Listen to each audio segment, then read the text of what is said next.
Queridos, a paz do Senhor, sejam bem-vindos à Academia de Pregadores, a nossas aulas de lições bíblicas de escola dominical. Eu sou o pastor Anderson Silva, estamos no terceiro trimestre de 2021 e na aula de hoje estudaremos a lição de número 11, dia 12 de setembro de 2021, o reinado de Ezequias, um rei piedoso, um homem que alcançou o coração de Deus pelas suas atitudes. Texto áureo está em 2 Reis, capítulo 18 e versículo 5.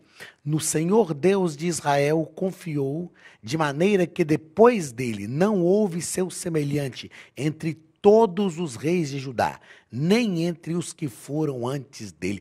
Que texto glorioso, não é? Se a gente tem um texto como o texto de Jorão, filho de Acabe, que reinou só 2 anos, e a Bíblia diz que em 2 anos ele cometeu mais maldade do que os seus antecessores, nós temos um texto magnífico desse em relação a Ezequias, dizendo que depois dele não houve seu semelhante, não houve alguém tão piedoso, nem um rei tão chegado, nenhum rei tão próximo de Deus como ele, e nem depois dele também aconteceu. Verdade prática. Deus sempre ouve e guarda os sinceros de coração que o obedecem e procuram agradá-lo.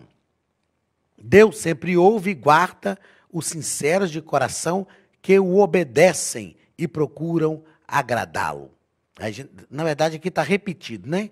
Está repetido. Deus sempre ouve e guarda os sinceros de coração que o obedecem e procuram agradá-lo. E aqui está repetindo a mesma coisa. Se não foi um erro gráfico, foi uma... em verdade vos digo. Jesus usava esse recurso, né? Possivelmente um erro gráfico que não compromete nada, sem dúvida nenhuma, não compromete em nada o conteúdo da nossa lição. Ponto central. Somos honrados pelo Senhor sempre que permanecemos fiéis e tementes a Ele. É claro que permanecer fiel a Deus é, na maioria das vezes, desafiador. Desafiador por quê? Porque nós estamos vivendo num mundo que infelizmente, tem se enveredado por outro caminho. Um mundo que tem se enveredado por outro caminho. Mas quando nós permanecemos fiéis e tementes a Deus, Ele sempre nos honra e Deus tem prazer em fazer isto. Eu gosto sempre de lembrar, quando eu falo sobre isso, sempre me vem à memória Josué, que o povo pediu que Deus estivesse com ele, assim como esteve com Moisés. E Deus então chega para Josué e diz o seguinte: assim como foi com Moisés, também serei contigo. Aliás, o Senhor disse a Josué o seguinte: hoje começarei a te engrandecer diante de todo o povo, para que todos saibam que assim como foi com Moisés, eu serei contigo. Deus não tem dificuldade em honrar os seus filhos. Muito pelo contrário. É desejo de Deus que sejamos honrados diante dos homens. Porque nisto o nome do Senhor é glorificado. Objetivo geral da nossa lição: asseverar que o Senhor ouve a oração dos que o temem. Asseverar que o Senhor ouve a oração dos que o temem. Objetivos específicos: primeiro, apresentar o íntegro reinado de Ezequias. Segundo, sinalizar as afrontas de Senaqueribe. E terceiro, registrar o fim de Senaqueribe. Perdão, deixa eu tomar uma aguinha aqui para... Vamos à leitura bíblica em classe. 2 Reis, capítulo 18, versículos 1 ao 3, versículos 13, 28 e 29, capítulo 19 de 2 Reis, versículo 1, versículos 5 ao 7, versículos 15, 16, 20 e 21. O texto da leitura em classe nos diz o seguinte: e sucedeu que no 3º ano de Oséias, filho de Elá, rei de Israel, começou a reinar Ezequias, filho de Acás, rei de Judá. Tinha 25 anos de idade quando começou a reinar, e 29 anos reinou em Jerusalém. E era o nome de sua mãe Abi, filha de Zacarias. E fez o que era reto aos olhos do Senhor, conforme tudo o que fizera seu pai Davi. É claro, seu pai Davi, que é a descendência de Davi, não é? Ele não era filho direto de Davi. Tudo que fizera Davi, seu pai. Porém, no ano 14º do rei Ezequias, subiu Senaqueribe, rei da Assíria. Olha, a Assíria tinha conquistado o reino do norte e agora a Assíria acredita que vai conquistar o reino do sul. Ela dá sobre o reino do sul, pensando, o reino do norte caiu, eram 10 tribos, o reino do sul agora vai ser fichinha. Só que Senaqueribe se esquece que o reino do sul, reino do norte só caiu porque Deus os entregou. Eram 10 tribos e Deus os entregou. O reino do norte eram 2 tribos só, mas não era a hora de Deus entregar o reino do norte, o reino do sul, né? Eram 2 tribos só, mas não era a hora do reino do sul ser entregue ao cativeiro. Senaqueribe esqueceu que o povo de Deus só é vencido quando Deus os entrega, com o propósito de restaurá-los. Pronto. Porém, no ano 14º do rei Ezequias, subiu Senaqueribe, rei da Assíria, contra todas as cidades fortes de Judá e as tombou. Rabsaque, pois, se pôs em pé e clamou em alta voz em judaico e falou e disse, ouvi a palavra do grande rei, do rei da Assíria. Assim diz o rei, não vos engane, Ezequias, porque não vos poderá livrar da sua mão. E aconteceu que Ezequias, tendo ouvido, rasgou as suas vestes. Olha a atitude de Ezequias. Tendo ouvido, rasgou as suas vestes, se cobriu de pano de saco e entrou na casa do Senhor. E os servos do rei Ezequias vieram a Isaías. E Isaías lhes disse, assim direis a vosso Senhor. Assim diz o Senhor, não temas as palavras que ouviste, com as quais os servos do rei da Síria me blasfemaram. Eis que meterei nele um espírito, e ele ouvirá um ruído e voltará para a sua terra. A espada o farei cair na sua terra. E orou Ezequias perante o Senhor e disse, ó Senhor, eu acho essa oração magnífica. Esta oração de Ezequias é uma oração espetacular. Ó Senhor, Deus de Israel, que habitas entre os querubins, tu mesmo, só tu és Deus de todos os reinos da terra. Tu fizeste os céus e a terra. Inclina, Senhor, o teu ouvido e ouve. Abre, Senhor, os teus olhos e olha. E ouve as palavras de Senaqueribe, que ele enviou para afrontar o Deus vivo. Então Isaías, filho de Amós, mandou dizer a Ezequias, assim diz o Senhor, Deus de Israel, o que me pediste acerca de Senaqueribe, rei da Assíria, eu o ouvi. E esta é a palavra que o Senhor falou dele.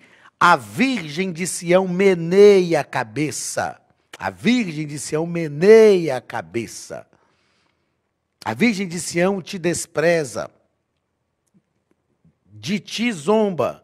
A filha de Jerusalém meneia a cabeça por detrás de ti. Ezequias faz uma oração que eu chamo, deixa eu anotar isso aqui, que eu chamo aqui, ó, daqui para baixo, ó. Ezequias faz uma oração que eu chamo de oração de transferência. Por que ele faz essa oração de transferência? Porque o rei Senaqueribe, através dos seus oficiais de guerra, Rabsaque, Rabsíris e Tartã, que eram nomes de oficiais de guerra, ele diz para o povo de Israel o seguinte, e fala para Ezequias o seguinte, que confiança é essa que tu te estribas, dizendo que Deus te livrará? Porventura os deuses das demais nações puderam livrá-las da nossa mão? Deus foi quem me levantou para conquistar os reinos da terra. A resposta de Deus para Ezequias é o seguinte, eu permiti que tu conquistasses os reinos da terra. Aliás, Ezequias, ele faz uma oração que eu chamo de oração de transferência. Por quê? Porque ele fala com Deus o seguinte, ó Senhor, Senaqueribe diz que o Senhor não nos livrará, porque os demais deuses não puderam livrar as nações das suas mãos. E ele diz assim, sabe por que os deuses não livraram? Porque Deus não era, mas tu és Deus de verdade. Em outras palavras, Ezequias está dizendo para Deus o seguinte, se nós formos para o cativeiro, ok, nós vamos, mas o teu nome é que está em jogo, porque o Senhor é o nosso Deus. E Ezequias agora, ele não falou só de nós, ele falou do Senhor, ele disse que o Senhor não nos livrará. Ezequias transfere a afronta que Senaqueribe fez a ele para Deus. E Deus então vem para Senaqueribe e diz: eu fui quem permiti que tu conquistasses os demais reinos da terra e tu te levantas para afrontar a mim, o Deus vivo, porei o meu anzol no teu nariz e o freio na tua boca. Se você ler essa história, lá em 2 Reis, capítulo 18, né, a Bíblia nos diz que em uma só noite o anjo do Senhor desceu e matou 185 mil soldados assírios. Deus livrou Israel sem Israel precisar mover uma espada, tirar a espada da bainha, levantar um escudo, lançar uma flecha, empunhar uma lança. Israel recebeu o livramento do Senhor. Vamos aos comentários da nossa lição. Primeiro ponto, o justo reinado de Ezequias. Primeiro parágrafo, um rei reformista. O nosso comentarista deixa claro aqui o seguinte, ó, a despeito de tudo. Primeiro que ele deixa claro para a gente que o rei Ezequias foi um rei realmente piedoso, um rei que mandou destruir os altares pagãos, um rei que mandou abrir as portas do templo, um rei que chamou os sacerdotes, disse para ele: limpem o templo. Eles fizeram um lixão, um monturo, colocaram fogo tudo naquilo. A lei do Senhor foi encontrada dentro do templo. Foi um rei que realmente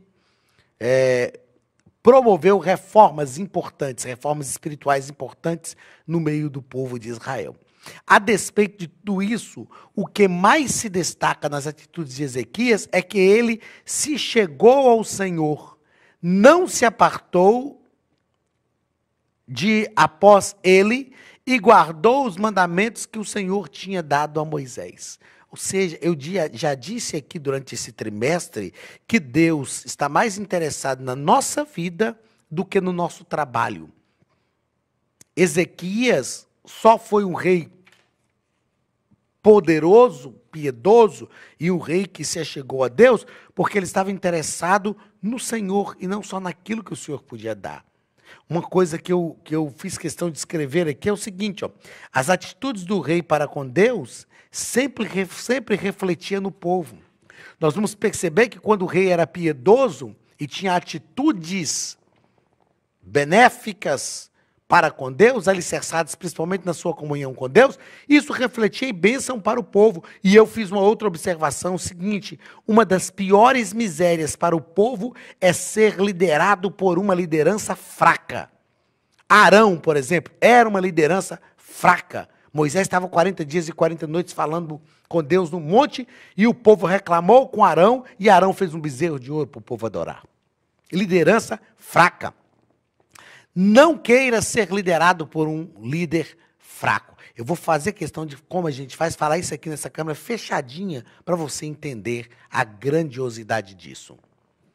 Repito, não queira ser liderado por uma liderança fraca. Uma liderança fraca traz maldição sobre o povo. Uma liderança fraca faz com que o povo seja morto. No caso de Arão, 3.000 pessoas foram mortas. Ezequias foi diferente. Ezequias foi uma liderança que tinha um posicionamento diante de Deus. Ezequias foi uma liderança que trouxe a bênção de Deus para o povo. Ezequias foi uma liderança forte, que conduziu o povo ao Senhor. Ele cumpriu o seu propósito como rei, de conduzir o povo a Deus. Às vezes eu vejo pessoas que reclamam na igreja de ter uma liderança forte. Ah, mas o pastor não deixa a gente fazer o que a gente quer. O líder não tem que deixar o povo fazer aquilo que ele quer de verdade. Não tem. O líder tem que conduzir o povo ao melhor caminho. Saul também passou por isso. Deixou o povo lhe conduzir. E depois, tanto ele quanto o povo pagou um preço altíssimo. Eu e você que fomos chamados para liderar o povo de Deus, precisamos ser uma liderança forte, direcionada por Deus. Amar o povo, respeitar o povo e fazer pelo povo. Mas ser uma liderança que tem um pulso firme para fazer com que a bênção de Deus caia sobre o povo. Que nós sejamos esta liderança, para a glória do nome de Jesus. Vamos ao segundo parágrafo deste primeiro ponto. A purificação dos lugares sagrados. Ezequias fez com que os lugares sagrados fossem purificados. Retiraram e jogaram fora todas as coisas impuras que estavam no templo e restabeleceram o culto e os sacrifícios conforme a lei de Moisés. Eu acho interessante isso aqui, ó. Retiraram e jogaram fora as coisas impuras que estavam no templo. O templo não é lugar de impureza. O templo é lugar da vontade de Deus ser estabelecida. O templo é o lugar onde a adoração a Deus acontece. O templo sempre teve um significado muito espiritual e importante para Israel. Mas é que agora tem coisas impuras no templo. Mas Ezequias retira tudo isso, todas as coisas impuras que estavam no templo e promove a adoração a Deus. Terceiro parágrafo, adoração nacional. Como eu disse agora há pouco, o rei conduziu o povo à adoração. Então, a fim de restabelecer o culto a Deus, Ezequias convocou os maiorais da cidade para estarem na casa do Senhor. Permita-me fazer esta observação aqui, ó, que eu acho muito importante fazer. Quando Ezequias convocam os maiorais, nós temos aqui, ó, uma liderança comprometida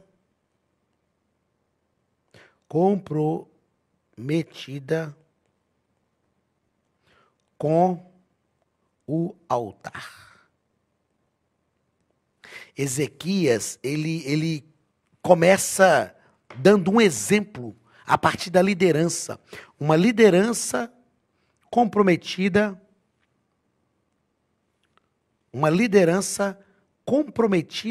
com o altar. Ele chamou os maiorais da cidade. Ezequias sabia que se a liderança estivesse comprometida, eles iriam também liderar o povo de Deus, direcionar o povo de Deus conforme a vontade de Deus para o altar. Meus queridos, que nós sejamos uma liderança comprometida com o altar. Se não me falha a memória, John Wesley que dizia: queres atear fogo na igreja? Acenda uma fogueira no altar. Vejam só, eu fico às vezes, eu vou usar um termo que a gente usa lá nas nossas Minas Gerais, encabulado, de ver em algumas igrejas, quando o poder de Deus está caindo, o povo sentindo a presença de Deus, e líderes, obreiros no altar estão lá como uma pedra, como se fossem profissionais do púlpito. E isso é um reflexo extremamente negativo para o povo. Nós precisamos ser uma liderança comprometida com o altar. Nós precisamos chorar primeiro. Através do profeta Oséias, Deus falou: chorem os sacerdotes entre o Joel, né? Através do profeta Joel, Deus falou: chorem os sacerdotes entre o pórtico e o altar. E clamem. Nós, como líderes, precisamos ser os primeiros a clamar, os primeiros a cair diante de Deus arrependidos, clamando, pedindo a Deus a sua graça e a sua misericórdia sobre a nossa vida. O que Ezequias está fazendo? Convidando, conclamando os líderes para um comprometimento. Porque ele sabe que quando os líderes estiverem comprometidos com o altar, a liderança os líderes, aliás, são formadores de opinião, meus irmãos. Como líderes, nós somos formadores de opinião. Se nós estivermos comprometidos com o altar, isso quer dizer que a tendência do povo é se comprometer também. E quando o povo inteiro, ao lado da liderança, se compromete com o altar, o nome de Jesus é glorificado, a glória de Deus envolve o povo e nós seguimos adiante para a glória do nome do Senhor. Que nós vivamos uma liderança, que eu e você sejamos, melhor dizendo, uma liderança comprometida com o altar. Vamos ao segundo ponto da nossa lição. O comentarista fala sobre Senaqueribe invade Judá. Ele havia invadido várias nações do Oriente Médio, inclusive Israel, que fora levado para o cativeiro. Haviam 10 tribos. Eu já disse isso aqui. Foi então que ele resolveu expedir seu poderoso exército para sitiar Jerusalém. Como eu disse, Senaqueribe pensou o seguinte: bem, eu já invadi Israel, tinha 10 tribos, eu levei Samaria para o cativeiro, levar Judá agora vai ser fácil, fichinha, lá só tem 2 tribos. Só que ele se esqueceu que quem estava reinando em Judá não era o Oséias, não era o rei Oséias, era que estava reinando no reino do norte, ímpio, um adorador de deuses pagãos. Quem reinava no reino do sul era o rei Ezequias, homem íntegro, temente a Deus e que buscou a Deus em oração. A Bíblia diz que ele entrou diante de Deus, orou ao Senhor, reconheceu que só Deus podia livrá-los. E dessa forma, realmente, Senaqueribe não pôde conquistar a cidade. Não pôde. Segundo parágrafo desse segundo ponto, o temor do rei Ezequias. O nosso comentarista, ele deixa claro aqui nesse ponto para a gente o seguinte, ó. Aqui aprendemos que a obediência a Deus não é sinônimo de ausência de problema e enfrentamentos. Nós aprendemos isto.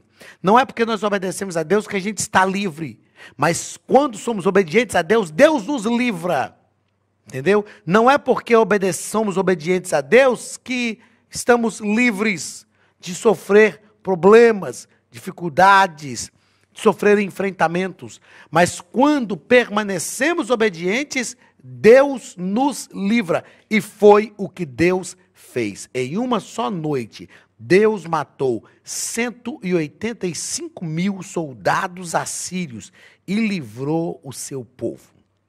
Segundo ou terceiro ponto da nossa lição, a oração do rei e o livramento do Senhor. Primeiro parágrafo, a oração confiante de Ezequias. Como eu disse, Ezequias faz uma oração de transferência. Uma oração de transferência. Ele falou, Senhor, ouve as palavras de afronta. Senaqueribe está afrontando o Senhor, ele não afronta nós. Uma oração de confiança. Ele tinha certeza que o Senhor o livraria. Nós já tratamos disso aqui durante esse trimestre, quando estudamos sobre o profeta Elias e os profetas de Baal no Carmelo.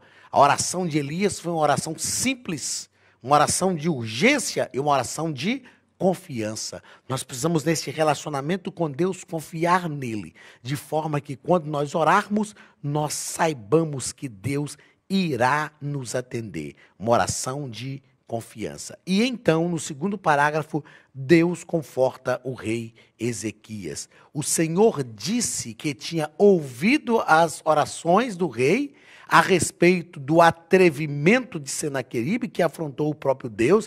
Aquele ímpio havia afrontado e blasfemado do verdadeiro e único Deus. Naquela mesma noite, sem que Ezequias usasse qualquer arma, o Senhor dos exércitos deu livramento. O anjo do Senhor foi enviado e matou de uma só vez 185.000 soldados assírios. Qual foi o grande problema de Senaqueribe? Primeiro, guerrear contra um homem sincero. Guerrear contra o reino que estava direcionado, que estava sendo liderado por um servo de Deus. Segundo, dizer que Deus não livraria. O Senhor não vos livrará. Foi um grande erro dele. O Senhor estava ali. O Senhor se sentiu afrontado com as palavras de Senaqueribe. E o Senhor agiu em favor do seu povo. Meus queridos, que nós aprendamos com essa história. Quando formos afrontados, que nós transfiramos esta afronta para Deus e deixemos que Deus haja por nós. O próprio Deus disse, minha é a vingança, diz o Senhor. Que o nosso coração esteja refugiado em Deus e com certeza Deus fará por nós tudo aquilo que for necessário. Deus te abençoe. Na aula que vem estudaremos a penúltima lição. Estamos chegando ao final do nosso trimestre. Até a semana que vem eu te espero. Um grande abraço do pastor Anderson Silva e da Academia de Pregadores, em nome de Jesus. Deixa seu like, se inscreva e ative as notificações. Até a próxima!